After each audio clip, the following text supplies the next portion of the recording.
after 3 years and all the craziness of traveling around the world and going from country to country and finally being here on premiere night right here in the middle of Hollywood. It's super exciting. Ladies and gentlemen, the cast of Marvel's Avengers Age of Ultron.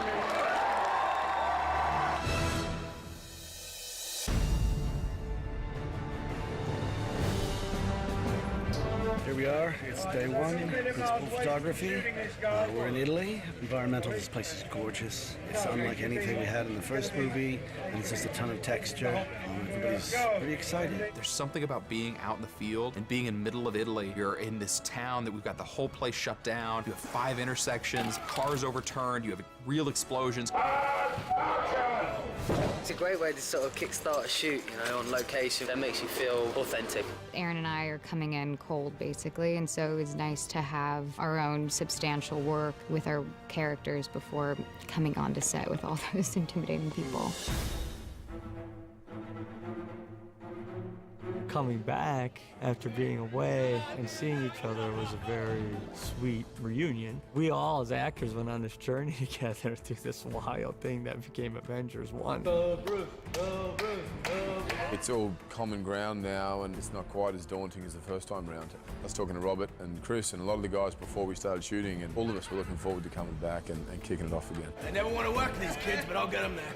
In this one, we're together a lot, which is great for us, terrible for Joss, because it's tough to wrangle 10 crazy actors that love each other. Oh my God. We're about to get yelled at. Them having that kind of comfortable ease with each other is a delight. Every now and then, it's an exhausting delight. Today we have some balls and chops. Is that enough balls and chops? That just happened. Here we are in Robert's trailer. We didn't get the one he asked for, but we feel we did pretty well. This is Avengers Tower.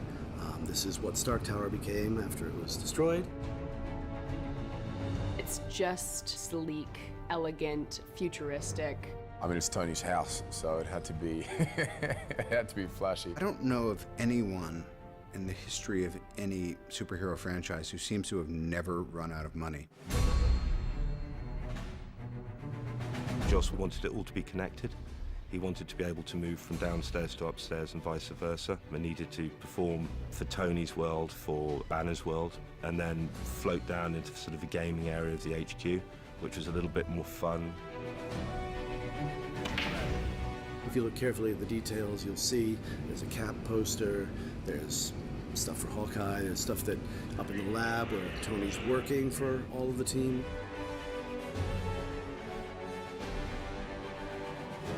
This is really our sort of giant science fiction space, and we put it at the beginning of the film because it has this grand, optimistic, things are going well feeling. We have a party here at the house, because who wouldn't have a house party here? We ended up realizing we have this big Avengers Tower set, we want Ultron to attack right here. Because instead of having him build here and then fly away and attack across town, it seemed more visceral to kind of have the attack happen right here in this big, huge space. Because if you build a set this big and you don't blow it up, you're doing something wrong.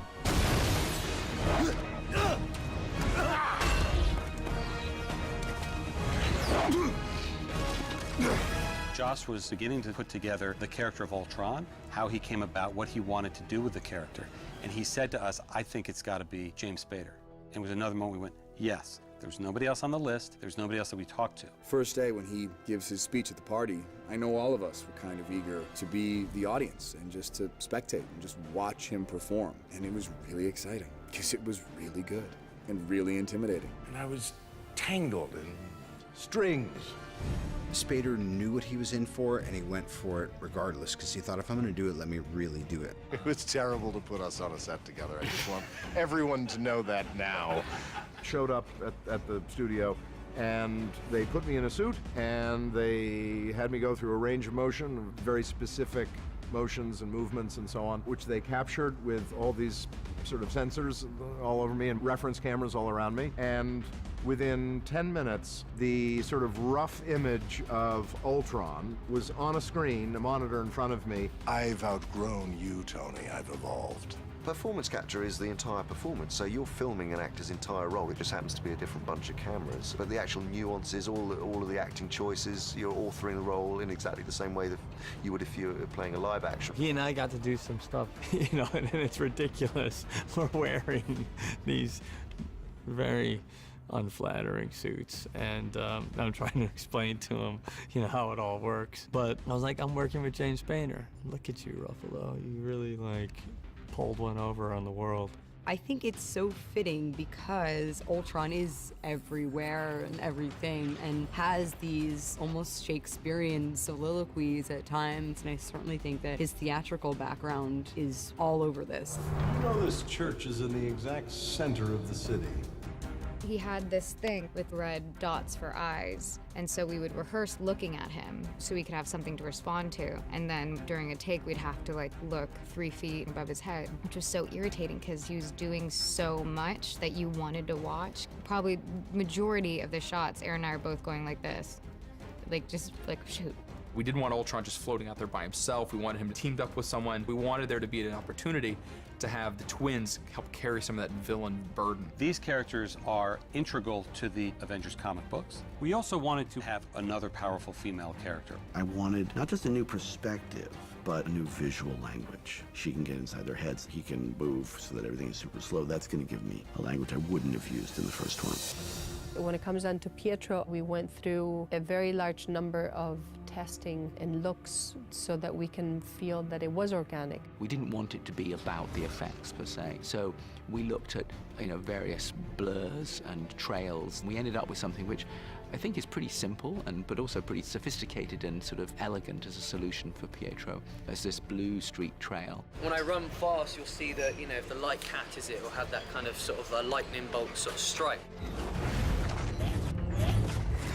You see pictures of Scarlet Witch, and she's always like that. So we have these images and these, like, you know, red balls around her hands for some sort of fire energy. And Joss really wanted me to work with a dancer. It changed a lot, the conversation about how Scarlet Witch would move, kind of creating a vocabulary. We took her power and said, okay, she's got telekinesis, she can move things, she can have a little bit of energy, kind of shielding or pushing, and she can get inside your head and tweak it so that all your worst fear is going to come to the fore. It was also fun for us to have a sequence with Scarlet Witch who could take down the Avengers without throwing one punch. I wanted to get deeper into these characters. You need visual momentum, and these dream sequences are designed very specifically to be as engaging as an action sequence. We all get our opportunities to delve deeper into the backstory of each one of these characters, and every one of the Avengers comes to the table with a lot of baggage. It took a long time to understand when Scarlet Witch gets inside of Banner's head, forces him into the Hulk, then what is the Hulk's nightmare? What makes him go crazy? What we try to do with Hulk is really try to take him to the next level in terms of photorealism. With Mark's performance and Joss's direction of the story, there's a lot more moments where we can really get in touch with his feelings. The first time we did this, the technology was at a place such as you could capture movement, and then you had to do all the facial recognition separately. In that time, this technology's taken another major leap forward. Trying to create a performance that is as physical as the Hulk, it really helps to have your body informing that. What is great if you're playing a character like the Hulk is it enables you to climb into the mind of the Hulk without having to wear an enormous amount of prosthetic makeup, which actually stops you from really acting. So you can have all of the pain of that character, or the anger, or the aggression, or a mixture of all of those things, and the nuance of what Mark was doing facially. You know, he's not having to fight against tons and layers of prosthetic makeup. He can just play internalize that, even with a character that big. You're stronger than her. You're smarter than her. You're Bruce Banner. Right. Don't mention puny Banner. We are here in Johannesburg, South Africa, where Hulk and Hulkbuster are going to be fighting each other right up and down the streets, throwing through a market, all kinds of crazy stuff happening. We scouted the area initially, took lots of photographs and measurements, and really just got an idea of the city and the layout. And we started to previs the whole sequence and try to figure out where the camera angles could be, what the set was, or what the environment was, and how we could use the environment to tell the story that Joss wanted to tell. In the script initially, it's imagine Hulk if Hulk hulked out. You know, it's that kind of craziness. So we've tried to amp up Hulk. It's been great to just sort of open it up and instead of trying to recreate places, really get to go there, to get the local feel and the architecture and the life. It gives the film a veracity, and when half your characters are CGI, you just need that.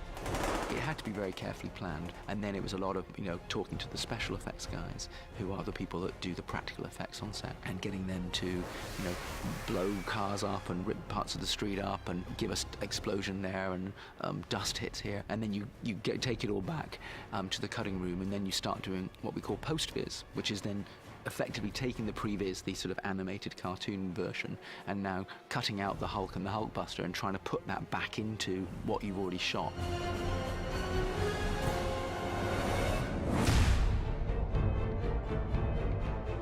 Right after they've had their visions, when all of them are realizing how disconnected they are from their own feelings and past and thoughts and how messed up they are, they're confronted with a normal family life. It puts a weight on, oh, this is why we do what we do. Everyone has to sort of take a look at themselves of like, oh yeah, what we're doing is really not quite so important. This is what it's really all about. Seeing everybody on set in costume and standing there with everybody, it's pretty fun to watch. It's pretty fun to see all those superheroes come to life. This is like a family of people that kind of get together and have these powers that act real normal in terms of how they react to each other, how they sit around, eat, drink, talk to each other, or have brotherly fights and this, that, and the other. Isn't that why we fight?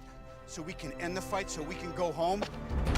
These movies are so successful because they resonate with the audience. The characters are multifaceted and they struggle, and they are unlikely heroes and sort of reluctant heroes. Being able to embrace that and take it to an unexpected place, I think, is one of the first ideas Joss had on this film. There's enough interpersonal and character stuff going on that you have something to hold on to when you get into the big set pieces. We are in the heart of Seoul. We are at Gangnam. You see all the tall buildings. It's really busy. I'm so excited and so proud as a Korean that we're shooting Avengers 2 here. The South Korean government was unbelievably helpful and inviting to allow us to do a massive sequence there. Korea is a very, very cutting-edge technological society, and they love the notion of us going there and showcasing that. And we have one of the biggest street chases we've ever had in a Marvel film right there through the streets of Seoul. The idea that we're going to shut down huge parts of Seoul, close off major intersections. We said it's the equivalent of shutting down the 405, the 101, the 10, all in the middle of Los Angeles, all on a weekday. We've been maneuvering through 6, 8, 10, 12 cars at high speed, chasing the motorcycle, following it at its best speed. We're kind of hitting speeds at 50, 60k. No, it's pretty quick when you're hanging on the back of a door. Those driving sequences are pretty amazing. You know what's in that cradle? The power to make real change, and that terrifies you. I wouldn't call it a comfort. Going back to, I would say, it was production on the first Avengers film. And Joss was very, very interested in Ultron. And there were some ideas about how Vision, obviously the most important AI character in our universe up to that point, could play a part in that. I said, if you make a second movie, you gotta be Ultron, and then he should make the Vision, but they should put Jarvis in the Vision, and then Paul Bettany can play the Vision, because only Paul Bettany can play the Vision. I was just so pleased to see him transcend what you thought Jarvis was and bring into being what the Vision is, and actually kind of exceed our expectations. It is a privilege to be among them. For me, just personally, it's a nice sort of continuance of this thing, because I've kind of been involved in this whole thing right from the beginning. The depletion rate of palladium is increasing exponentially, sir. And I'm sort of annexed. You know what I mean? I've always come in right at the end. It's been fun, but it's really nice for me to sort of finally be a part of it, physically. Iron Man's the one he's waiting for. That's true. He hates you the most. just came to show me the initial drawings and stuff, I totally flipped, and I didn't think for a minute what that was actually going to mean to me physically in terms of how we were going to achieve that on a daily basis.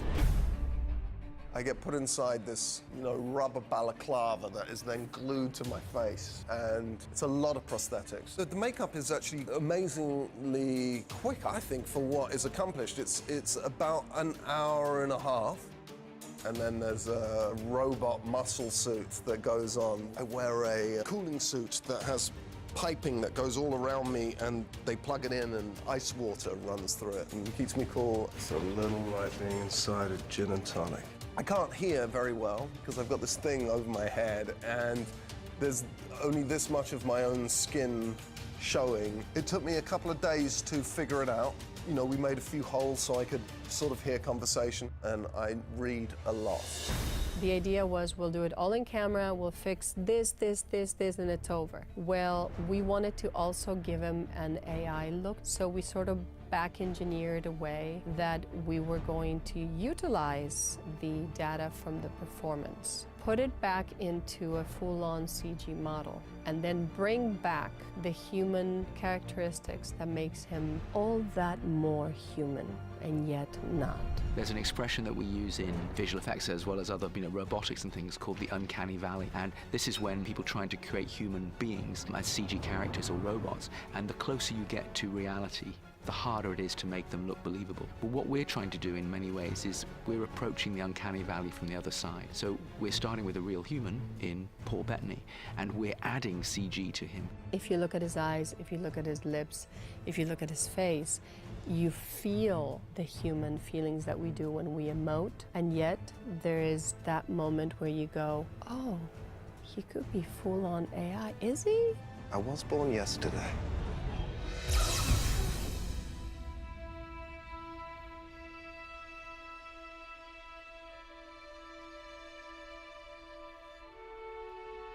We're in Sokovia, which is now in Hendon, in London. Sokovia previously was in Italy. Sokovia's been on stage. Sokovia's kind of all over the place, this big place that we're kind of putting together in visual effects.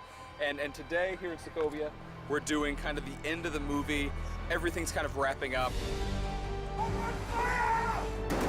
And we just had this massive strafing run. Ultron has commandeered the Quinjet, and he came through, bam, bam, bam, bam, bam, and is taking out everybody. We had 1,300 explosions going off, one after the other, all timed, all rigged by our great special effects team.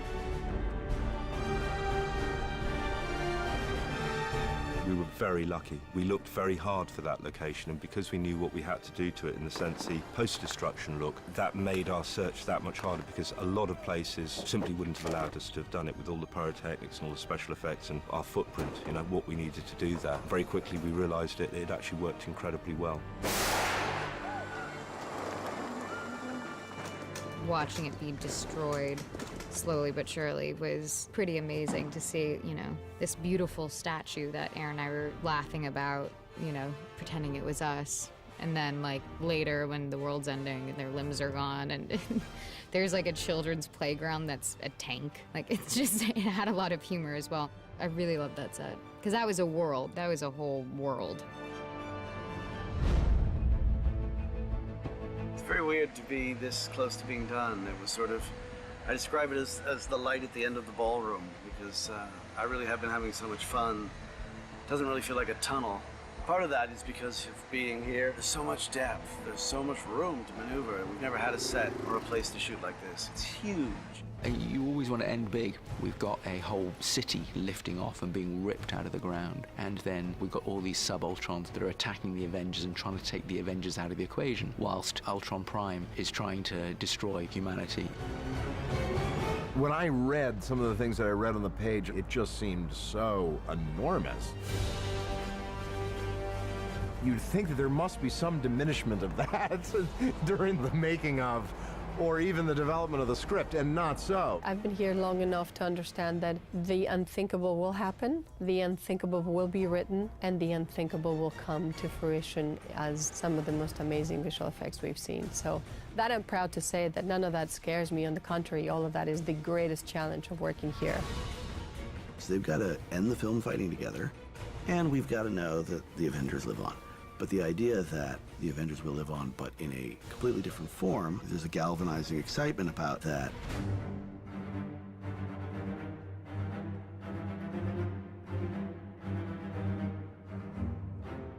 My favorite part about Avengers Age of Ultron is what's brought into potential at the end. The fun of the comics is the shifting roster, is the notion that the Avengers begin as a certain roster of people, but over time, some characters go off into their own adventures, new characters come in. So for us, that was always part and parcel of the concept of the Avengers. So it was always the idea that we were going to mix up the teammates. I feel like this is really a kind of a feeling of an ending of an era and the beginning of another, and I welcome it. I think it makes the audience even that more invested in our interpersonal relationships and the future of these characters, so that's pretty cool.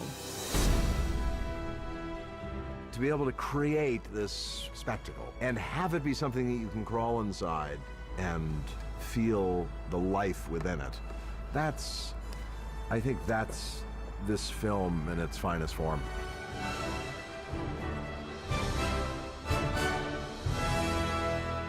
The best take ever.